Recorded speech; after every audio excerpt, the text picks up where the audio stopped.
Əslində bunlar üçün ən rahatı mənəm. Niyə? Onlara sərf edir ki, mən səhnədə toy mahnıları təqdim eləmirəm deyə. Onlar çox toy barəyə mənlə uğraşmırlar ki. Və sənə düşman deyilmir. Və o barəyə çox mənlə uğraşmırlar ki, əslində onsuz da bu səhnədə toy mahnıları təqdim eləmir.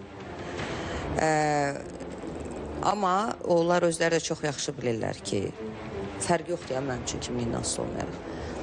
Nə səhnədə, nə efir səhnəsində, nə toy səhnəsində. Niyə səhnələri ayırıram? Çünki efir səhnənin efir mahnıları var. Toy səhnəsinin toy mahnıları var. Əski oxuyarlar ki, artıq oxuya bilməzlər məndən. Mənəm deyil bu. Qəti şəkildə mənəm deyil. Nəyə qadir olduğumu bilirəm. Və mənim indi susan dövrümdür Zümrüd.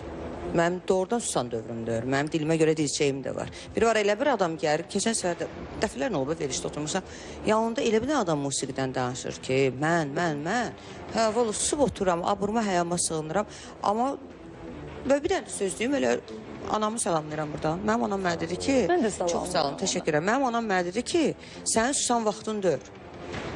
Yaxşı, efirdə toy mahnıları təqdim eləmirsən, bildik. Hələ də o adət-ənənəvi qoruyursan, hələ də Vaqif Qərəzadə dəstək xətti qoruyursan. Məni Vaqif Qərəzadə mənə yön verib, amma mənə Ənvər Sadıqov kəşf edib. Mənim 14 yaşımda Ənvər Sadıqov mənim atamla dostluğu bu günə kimi var və 14 yaşımda məni o kişi kəşf edib. Mən indi o boyda inanmıyorum. Siz başa düşürsünüz ki, 14-15 yaşında uşağın bir qorxaqlığımı mən Ənvər Sadıqova əmanət vermişəm ki, ona sahib çıxıb. Atamın icazəsi ilə mənə aparırlar Vaqif Qərəzadə yanına. Mən bugün o çörəyə xəyanət eləyə bilmərəm. Mən bunu edə bilmərəm. Artıq bir yerə ya eləməliydimsə başdan eləməliydim. Amma mən görün kimin kəşfiyəm. Mən indən sonra ona qol çəkə bilmərəm. Öz edam fərmanıma qol çəkərəm, amma o şeyə qol çəkmərəm. Amma bu bir həqiqətdir. Bunu özləri də yaxşı bilirlər. Özləri də yaxşı bilirlər. Məni sevəndə, sevməyəndə fərqi yoxdur. İstər efir səhnəsi olsun, istər toy səhnəsi olsun. Artıqam kəski deyirəm. Sırf ifadan danışıram.